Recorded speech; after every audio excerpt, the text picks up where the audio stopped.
This is a podcast from BFM 89.9, the business station. BFM 89.9, the business station. Good afternoon. I'm Rich Bradbury, and welcome to Enterprise Explores. This, of course, is the show where we help you navigate the ever-changing universe of business from the headlines down to the bottom line. So China is once again rolling out the red carpet for global business leaders. Just a couple of days ago, in a high-profile move, the Vice Premier He Lifeng met with the CEOs of Apple, Pfizer, and Mastercard. Some might say sending a clear message that foreign investment is still welcome in the world's second largest economy. But behind the handshakes and the photo opportunities lies a deeper question. Is this renewed charm offensive part of a confident economic play or a reactive move to soothe growing investor anxiety? With foreign direct investment into China declining and capital flight on the rise, the stakes are high. Regulatory uncertainties, geopolitical frictions, and shifting global supply chains are all reshaping how multinational companies assess their footprint in China. As some companies look to diversify beyond the mainland, the question for Malaysia becomes more pressing. Should we view China's engagement as a chance to collaborate more closely or seize the moment to compete for investment? Dr. Carmelo Ferlito, the CEO of the Center for Market Education, is here to help us cut through the diplomatic optics and examine the underlying economic signals that could shape our region's future. If you have any thoughts, you can get us on our U-Mobile WhatsApp number at 018-789-8899, or you can reach out to us on X. We are at BFM Radio. Dr. Carmelo, welcome to the show again, my friend. How are you? Hi, I'm good. Thank you. Thank you for having me. A pleasure, as always. What a topic for the afternoon, huh? Indeed.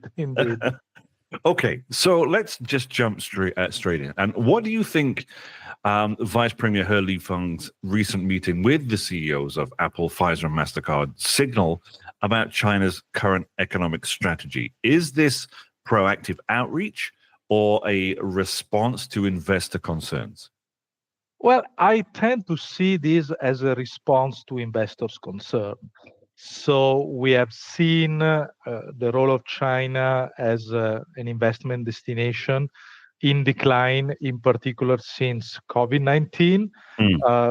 This was something already in place, partially, rising cost of labor, rising contradictions about China's economic model.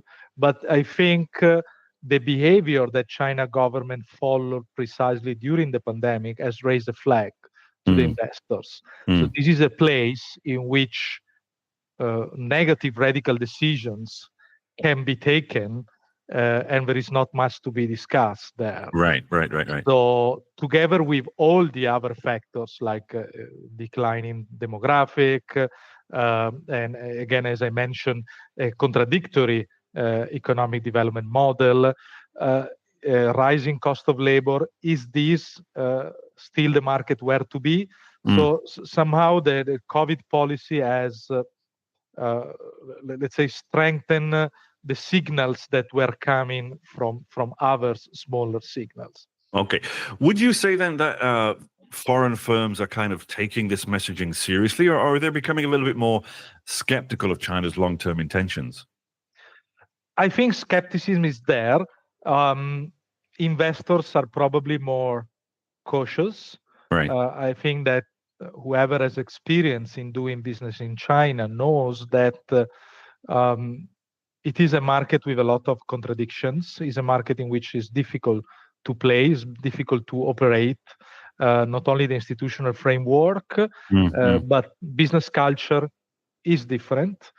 Protection of intellectual property rights, in example. So all these elements, I think, has raised the level of mindfulness, I would say, from the investor side.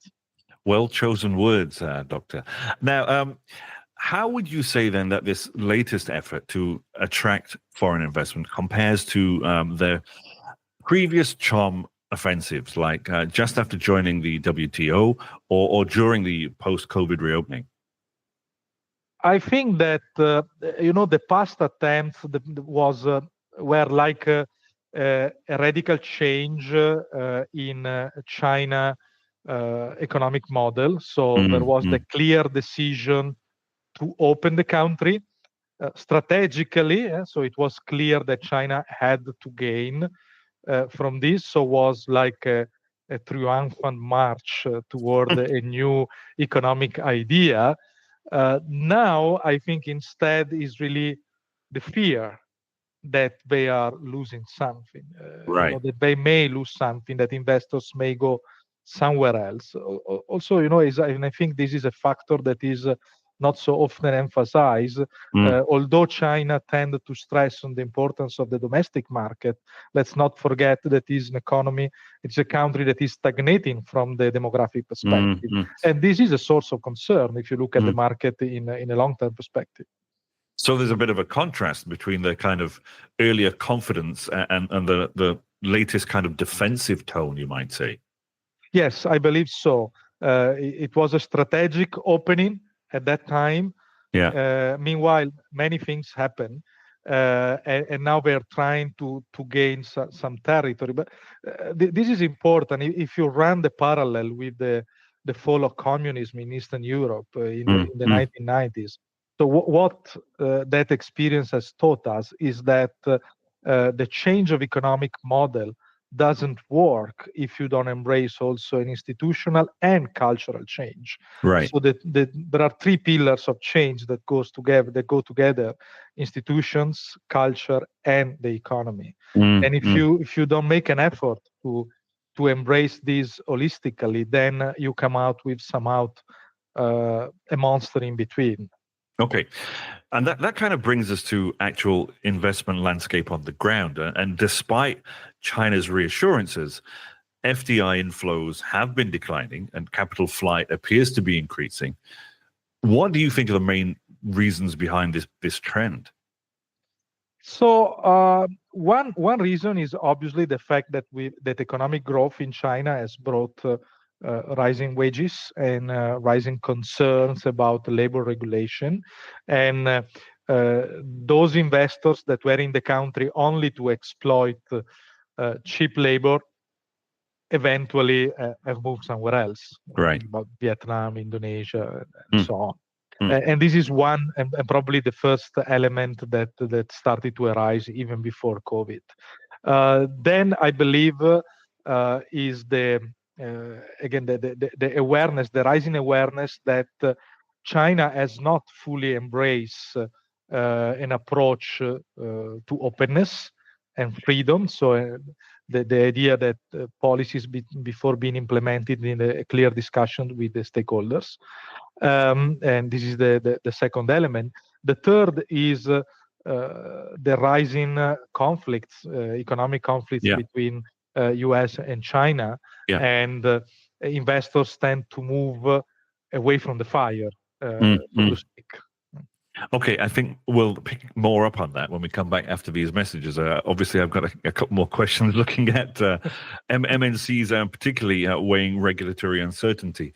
We'll come right back to those questions after these messages. Folks, this is Enterprise Explores, the show where we help you navigate the ever-changing universe of business, from the headlines down to the bottom line. I am speaking with Dr. Carmelo Ferlito, the CEO of the Center for Market Education, about China's renewed push to attract foreign investment, what it signals about the country's economic direction, and how Malaysia and ASEAN fit into the shifting global trade environment. That's all coming up after these messages here on BFM 89.9, the business station. Benchmark for managers, BFM 89.9. BFM 89.9, the business station. Welcome back to Enterprise Explores. This is the show where we help you navigate the ever-changing universe of business, from the headlines to the bottom line. We're discussing China's renewed bid to win back foreign investors. I'm speaking with Dr. Carmelo Ferlito. He is the CEO of the Center for Market Education. He's sharing his insights on what's driving this strategic pivot, how global companies are responding, and whether Malaysia is ready to benefit from the shifting trade environment. So how do you think then that multinationals are weighing regulatory uncertainty economic conditions, geopolitical tensions, when deciding whether or not to expand, whether to expand or reduce their presence in China? Well, they obviously the regulatory framework is one of the main elements. Actually, we will premiere the world launch of the International Trade Barrier Index in Jakarta on the 6th of May. We did the same 2 years ago in Kuala Lumpur. So stay tuned for more on that. But we also work a lot with the Property Rights Alliance on the institutional framework and the Property Rights Index. So all these elements signals that these institutional factors are extremely important and weigh in on long-term strategies, investment strategies, in particular for multinational companies and for big multinational companies. Big multinational companies are those companies that more easily can move from one country to the other, because for smaller size firms, the opportunity cost to change their investment destination is obviously higher. They are more rigid in moving around. But for big conglomerates, obviously they are more flexible, and they look at different factors, of course, infrastructural factors, regulatory factors, but stability of the policy framework is really essential to make economic decisions, because ultimately, when instability prevails, investments not only shift but arrive to the point of stopping, or stay at the window. I discussed often with business people in certain industries, in particular in the agriculture sector, and they have often pointed out to me that for them, the Asian market has not yet gone back to what it was before the pandemic. Right. And here is evident the importance of institutional and regulatory decisions, because here we have seen the possibility of radical decisions without a proper engagement with stakeholders being more aggressive, and therefore people having and companies having to face and halt to their activities, so huge damage. And this has created long-lasting scars in the market. It's not a matter to agree or disagree with the policy, but to judge on the consequences. So the economy is not an engine that you can turn on and off and think that in between nothing happens. Once you turn it off, you are producing a lot of damages. If you close down a farm, in example, then to restart, it can take 1 day, but to restart that farm, it takes years, because you have to reinvest and etc. So business is taking time to come back to what it was.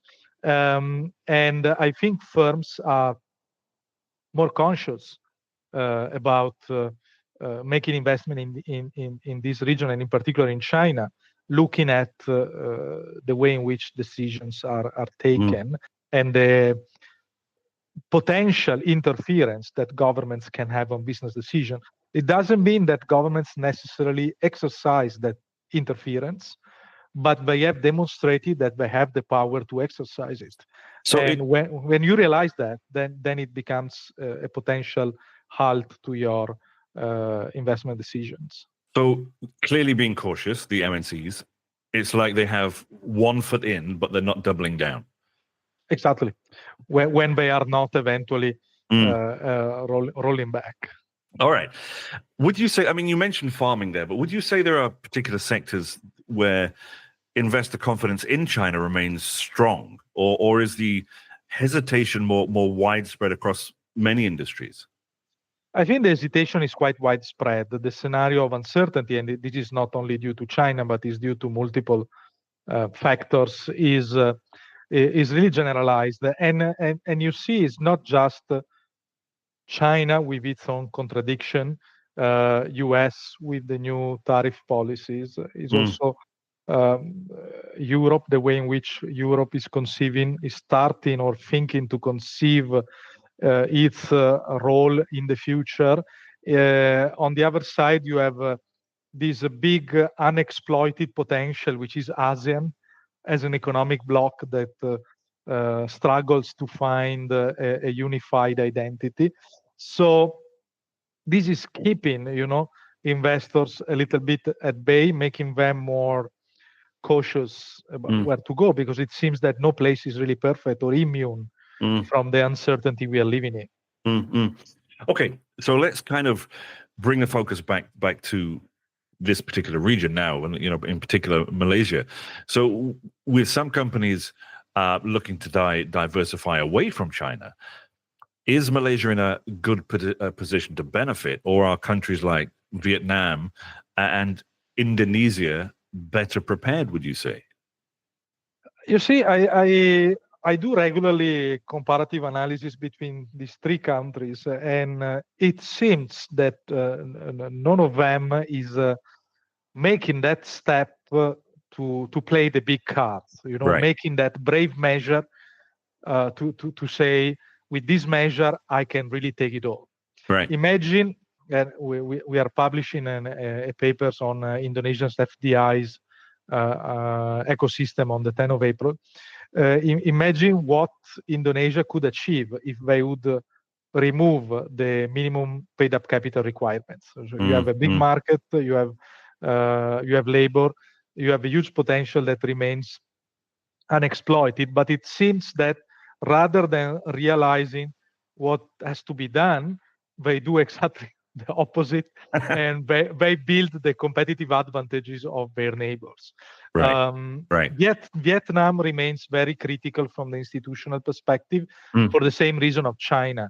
So they have embraced a certain degree of openness, but their basic institutional framework is that can take everything back in a day. So it remains uncertain.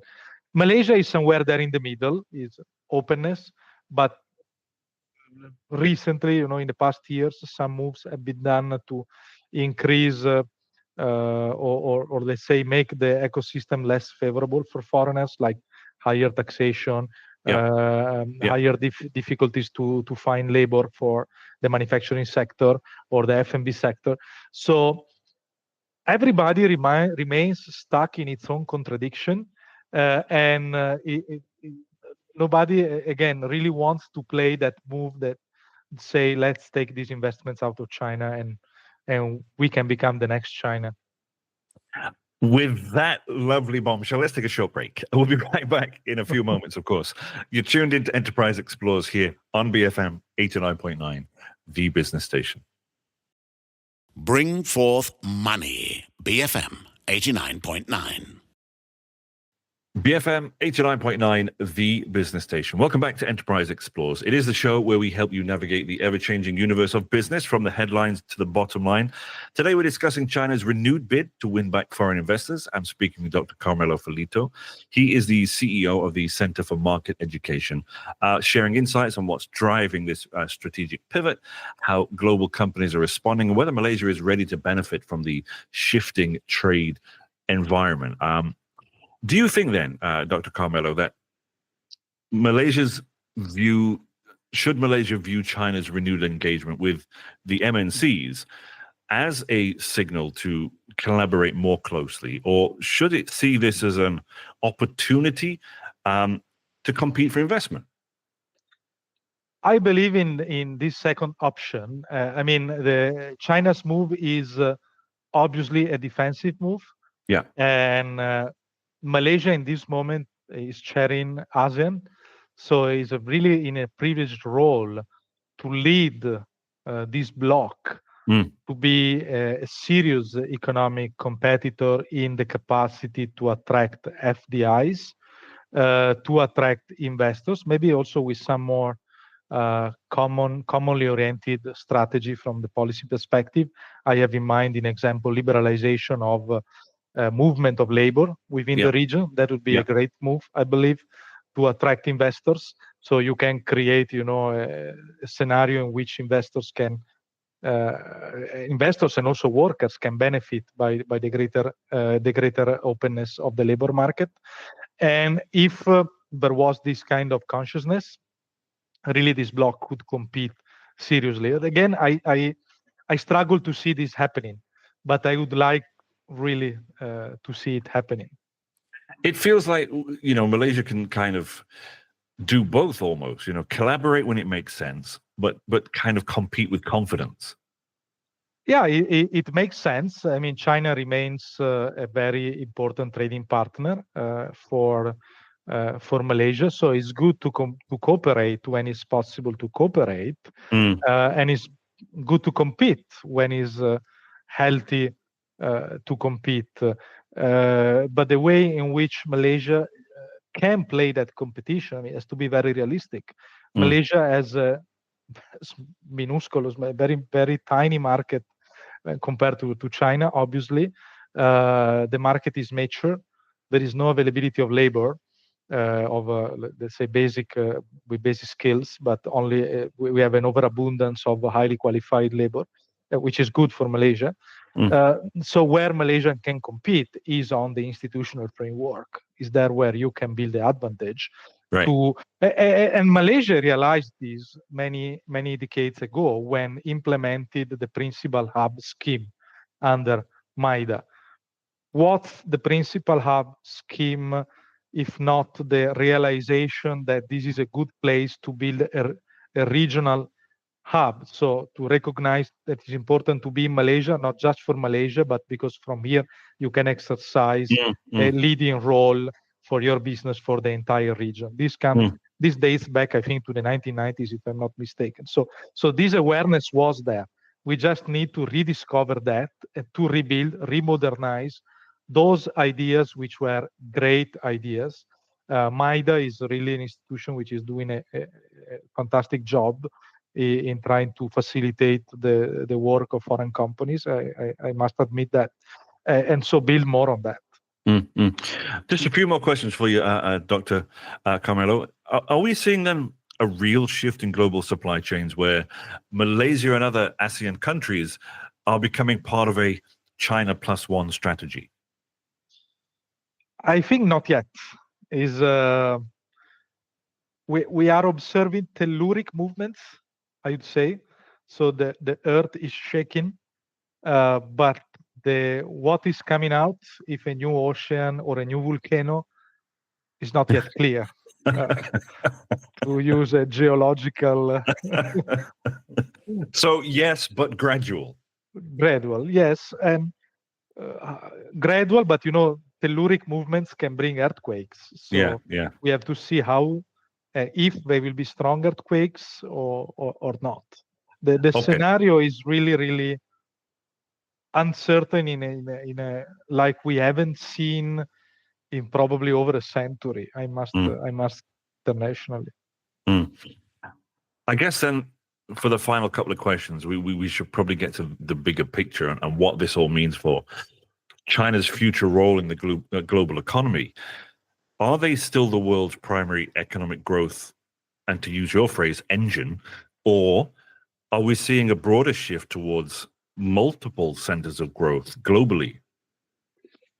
I believe in your, let's say, multipolar idea, also because, and I'm very convinced that we should go more deep when we measure economic engines. So it's true, China's GDP has grown very fast over the past decades, and this has produced positive spillovers. But at which cost and from which components? How much of this GDP was generated by government spending and therefore being ultimately not sustainable in the long run? And how much of this GDP has been generated by private spending that was fueled by government-backed loans? Right. China has one of the highest non-financial corporate debt in the world, around 140% of the GDP. Only few countries in the world that reach similar levels. This is Ireland, France, Norway, and Canada, if I'm not mistaken. And China is there in the top 5 in terms of non-financial private corporate debt. This means that their economic strength, their economic capacity has been built on debt. Yeah. Debt that has been often financed by local institutions. This is obviously a very fragile model. So we should not be tricked by the 5%, the 10%, the 8%, but look at the fundamentals behind that. Because as someone remind me lately, there are lies, damn lies, and statistics. So there is an entire world behind that GDP growth. Yeah. And the GDP growth can be fueled in an unsustainable way. I give you a very simple example that I was used to give to my students when I was traveling to China often 10 years ago. I was often in the region between the border, on the border between China and Mongolia, North Korea, so in the very outskirts. And I was traveling by car in very beautiful highways, 8 or 10 lanes, with no cars. So when the government spend the money to build that highways, the GDP, because of the way in which we measure GDP, goes up. But how is this growth financed? How much is costing, and when it will bring a return, if ever? So these are things that we should look at more carefully. So China development model has deep contradictions. And there are other regions that probably has adopted, like ASEAN, a more sustainable model of growth. India is obviously another player which is playing an important role. The more recent numbers about some African countries are also quite astonishing.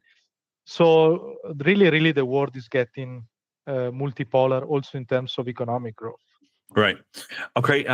Final question for you then, and I might have to push you for a quicker answer on this one, is what should Malaysia be paying attention to then in the months ahead in terms of China's economic direction and its potential impact on regional trade and investment?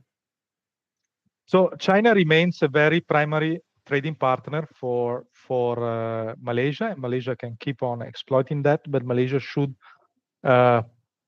play a more diversification game. And I think where there may be more interesting opportunities to be exploited is in the reopening of the FTA discussion with the European Union. Brilliant. Dr. Carmelo Ferlito, thank you for helping me unpack some of the layers behind China's latest charm offensive and how it connects back to Malaysia's strategic position.